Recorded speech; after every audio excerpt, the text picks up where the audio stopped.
fancy, with a lot of hotels, commercial and diplomatic institutions in Miramar. The name of the restaurant is La Cecilia. La Cecilia. That's for you to know in case you get lost. You will be having lunch there very soon. La Cecilia. We will eat. Alright, this is the Plaza de la Revolución. Plaza de la Revolución, in English, Revolution Square. This is a very important place, the most important political square in our country. The statue over there, that's Jose Marti, our national hero, who was the prominent political figure, the greatest of all Cuban people. He was born in Havana, and he started the Second War of Independence in our country. From there, next to the statue, Fidel Castro has his own stage. He's been giving speeches to the people over 6 hours and a half, non-stop. I've seen it myself there, next to Jose Marti. Fidel Castro speeches, pretty famous because they are long, pretty long. So Jose Marti was a poet, a writer, a journalist, a womanizer, and he did a lot of things for Cuban people. He went to many countries to get money to start the Second War of Independence in our country. And he started the first Cuban Revolutionary Party. Most of his political thoughts were followed by people in the 20th century. That's why he's today considered as the national spiritual leader of all Cuban people. Jose Marti was born in 1853, and 100 years later, 1953, Fidel Castro attacked a military garrison. He was put in jail, and he blamed Jose Marti. Jose Marti was gone, but he blamed Jose Marti. He said he was doing the same thing, trying to get a republic in our country with lots of profits for the working class. And just right in front of Jose Marti's statue, there's another place. There's a building, that's the Ministry of Internal Affairs.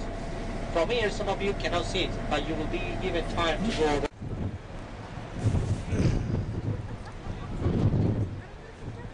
Ja, en dan overal aan alle kanten gegooid. Ja.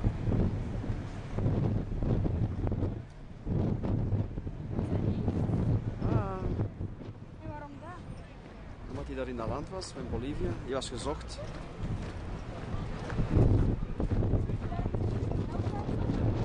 Die was die arme boeren mee aan het helpen. Een revolutie op te bouwen tegen de Boliviaanse regering. Die mensen weer uitbuiten, gelijk in Cuba vroeger. En daar hebben ze gevangen genomen. Hè? Ja, dat is wel een revolutie. Dat is wel tegen de regering in Turkije.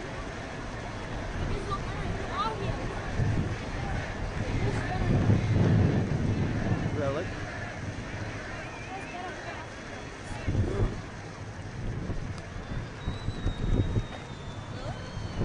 Dat is toch de Fidel Castro?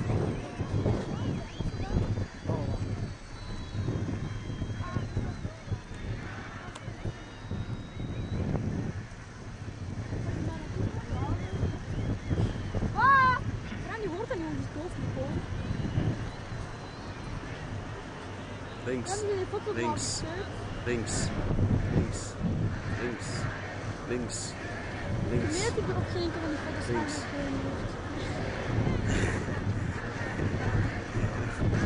Dat is een afbeelding. Ja, dat klopt.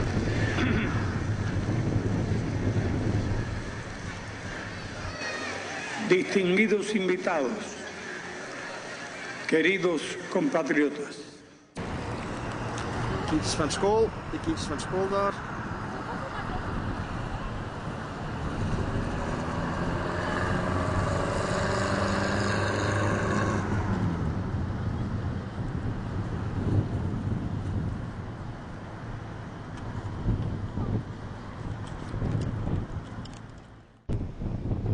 Nou, ga ook maar.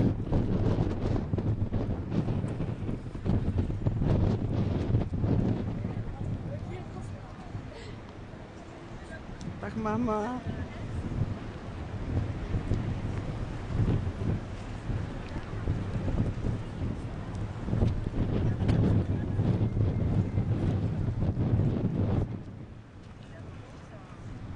Weet ik waarom er altijd dat hoofdversje gegaan over het.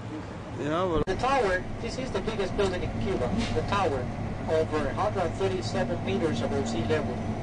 There is a museum related to Jose Marti, our national hero, with some of his personal items. And behind the tower, there are two great buildings, State Council and Council of Ministers. That's where Castro and the high-ranking officials of the government drink half day. Now just the paperwork. The bills are passed, and all the Cuban Parliament, the National People's Power, they approve or disapprove with the bills passed by the State Council and Council of Ministers. And there's a phrase in the picture, hasta la victoria siempre. That was Che Guevara's philosophy, like his philosophy, his own philosophy, till victory always, till victory onward. He never gave up, he never surrendered. He did a lot of things for Cuban people, and he tried to spread the revolution, the Cuban revolution, to many countries. Until he was captured, he was wounded, and he was savagely tortured in Bolivia in 1967.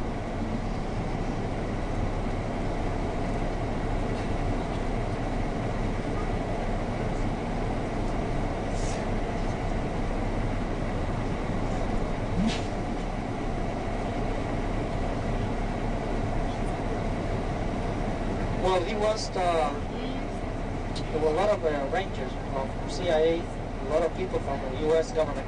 Even there was a Cuban agent from CIA. They tried to capture Che Guevara because he was spreading rebel ideas everywhere. So many of these people were sent to Bolivia, to the mountains. Once he was captured by the Bolivian army, he was tortured by these CIA agents. That's the Cuban flag there, next to Jose Marti. That's our national flag. It was raised for the first time in Cartagena City back in 1850. Made up of 5 stripes, 3 blue ones, 2 white ones, and the red triangle made up of 3 equal sides. 3 blue colors, the 3 stripes, 3 blue stripes. Cuba is divided into 3 areas, the east, the west, and the central part. The white color, the purity of ideals defended by the Cuban rebels back in the 19th century. Lots of people tried to get independence in our country to overthrow the Spaniards. The triangle made up of 3 equal sides, liberty, fraternity, and freedom. So Cuban people were looking after these things, liberty, fraternity, equality. And the color, red color inside, the blood spilled by fighters to achieve independence in our country. And the star in the middle, Lone Star, Cuba wanted to have its own government, independent from Spain.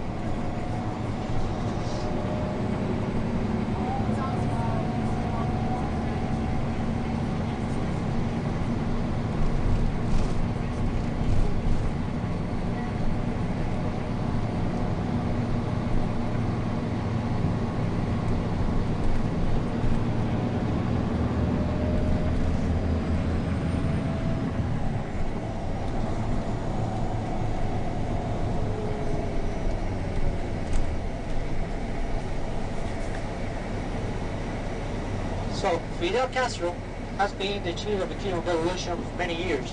So since 1928, he was born in Holguin. He was a member, the son of a wealthy family. His father was a landowner from Holguin, but he was restless. He was a rebel from the moment he was born, according to his own words. So he moved to Havana back in the 40s. He graduated as a lawyer. As a lawyer, he tried to organize a movement to change the political structure in our country. He tried to get a seat in Congress. Students, workers loved Castro very much. He was very popular. Even people from the right wing gave him support. So he tried to get a seat, but he was not successful. He organized a movement, an armed movement, and he attacked the military garrison. He was put in jail, and then people demanded the release of Castro. So he was very popular. He went to Mexico, and in Mexico he kept doing things. He got weapons, he trained people to become rebels, and he came to Cuba. He came back to Cuba in December 1956. So he was the one who masterminded the third plan in mountains, and he took over main cities in our country in 1915 with the support of Che Guevara, Camilo Cienfuegos, and many Cuban rebel officers. So a lot of transformations devised by Castro. He gave the farmers the land. He tried to develop the Cuban economy, and he started like an agrarian reform in which farmers got a lot of benefits. So he's no longer the president of the Republic of Cuba. A couple of years ago, he was sick, very old, and his brother was officially appointed by the National Assembly. Most people think it's a family affair. It's not. Raul Castro happens to be his brother, but Raul Castro has been always fighting since the 50s. He has also played a very important role in Cuban history. He was in Mexico, he was in prison, he was in the mountains, he was the head of the Cuban army, and he has done a lot of things to develop agriculture in our country. During the 90s, when most of the countries, European countries, collapsed, he was the first to realize they need to produce food in our country. They need to encourage farmers to produce food, vegetables, and everything. So he's been always concerned about giving people food. Just they need to produce in our country lots of food. So he was chosen officially 2 years ago, and he will maintain the same political structure in our country, but with more liberal practices. And Cuba cannot be any longer isolated to the world market, so a lot of economic reforms are undertaken in our country. That's University of Havana University, a very famous place. This is where Castro graduated as a lawyer back in late 1940s. Steps, very famous. Students gathered around the stairs just to make protest against the government back in the 50s. The statue, that's similar to the one in Colombia, US, is a woman with the arms outstretched, ready to welcome the students. Students will learn free education free. That's the main university in our country. Right now, this is Havana City downtown, most popular place. Today, this is Havana City downtown. There's a hotel coming up next to the right. That's Havana Libre Hotel. It was Havana Hilton back in 1958. Hilton Corporation gave a lot of money to build this hotel. It costed $22 million. 22 million, 25 floors. And Americans didn't know they were building this hotel for Castro, because a year later he took over Havana, and he was one of the first guests during 1959. He used to have a room on the 22nd floor. Some of the rebel officers, Fidel Castro, they lived in this hotel, 22nd floor. Many tourists come to this hotel every day. Even overnight trips from Varadero, people come here and spend one night in the hotel. And there's a movie theater to the right, and there's a Copelli ice cream thing. You see the people there, they just want to eat ice cream. So they spend like 1 hour, 2 hours line up, queue, just to get ice cream. Copelli ice cream, most famous ice cream in our country.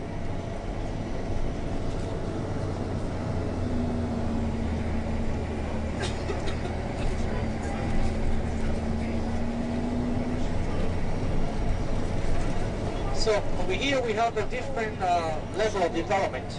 So beautiful buildings with different architecture. Lots of American developers came to Havana back in the 20s, 30s, 40s, and 50s. So most of these places were owned by American people, by mafia. Havana was like mafia playground. Some hotels, casinos, nightclubs built by the mafia. So they get a lot of profits. Even Batista, the dictator, the one in charge, got a lot of profits because he allowed American people, mafia, to build many places to develop this area.